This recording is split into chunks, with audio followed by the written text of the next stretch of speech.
So dahil nagpapauli na yung puti mga lods at malapit na mag new moon, prepare na. Oh, karga na ito mga lods, mga pangmalakasan. Yan, 4 yan. Isa. Ito pa. Durog na yung mga bakal nito mga lodi, kaya sinapian na lang namin ng kahoy. Kasi ano na, kinain na ng kalawang. Medyo mahaba na kasi serbisyo niya mga lods. Yan, halos ano na rin yan. So gamit namin generator. Ito na, kinarga ko na rin, prepare na yan. Oh, sobrang luma na rin ang generator mga lods. Ano na to, nasa 5 years ang serbisyo niya mga lodi. Pero sulit na sulit pa rin yan. Goods na goods pa rin yung andar.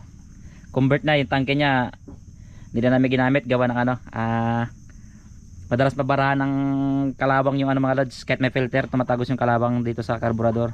Dahil sa marumi na rin tangke niya, kinakalawang na, tinanggal ko na lang para mas madali sa tiantin. Kasi convert na rin, sira ng yuyo niya, naputol yung spring, kinain din ng kalawang. Antay na lang kami nito mga lodi na ano, mag-alon-alon ng konti. Yan, yan ang purpose mga lods kung bakit ano, yung mga kawayan yung bangka namin, di ba? Yung mga ganon, para sa paghila niyan ng pyramid. Dito talaga yan ano, dito yung siya nakapurpose. So gamit natin yung mga 4 na bulb na 40 watts. Antay na namin na medyo maglakas-lakas ng konti, medyo mag-alon-alon.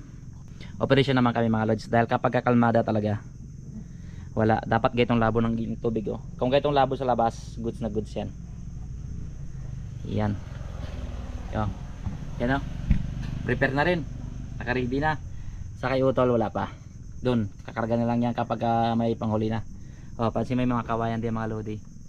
Yan, meron din, naka-prepare na para kung sakasakali na magpanghuli, operasyon na kaagad. Ito yung ano ito yung pangunahing ano namin ngayon mga lods, pinagkakitaan. Sana magpanghuli ng ano, bulyuman katulad nakaraan. Okay, abang-abang lang. Yan, ready na yan. Uwi na tayo, tapos operasyon naman ulit.